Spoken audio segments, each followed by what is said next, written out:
அனைவருக்கும் வணக்கம். நம்ம இப்போ பார்க்க போகிற இடம் பறக்க ஊர் பக்கத்தில் லோ ப்ரைஸில் ஒரு வயல் தான் விற்பனைக்கு வந்திருக்கு. மெயின் ரோட்லேருந்து 2வது வயல், கால்பாத வசதியோடு இந்த வயல் விற்பனைக்கு இருக்குது. மெயின் ரோடு பக்கத்தில் 2வது வயல். உங்களுக்கு பறக்க, தெங்கமுதூர் இந்த மாதிரி லொக்கேஷனில்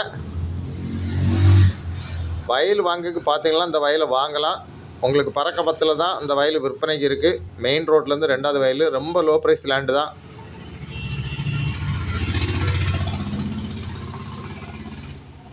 உங்களுக்கு பறக்க டு தெங்கமுதூர், வடக்கு தாமரம் இந்த மாதிரி லொக்கேஷனில் விவசாயத்துக்கு வயல் வாங்க பார்த்தீங்கன்னா இந்த வயலை வாங்கலாம். லேண்டு ஓனர் கேட்கக்கூடிய ப்ரைஸ் வந்து ஒரு சென்ட்டுக்கு 1,40,000 தான் கேட்குறாங்க. நல்ல ப்ரைஸ். உங்களுக்கு யாருக்கா தேவைன்னா ஸ்க்ரீனில் இருக்கிற உடனே கான்டாக்ட் பண்ணுங்கள். தேங்க்யூ.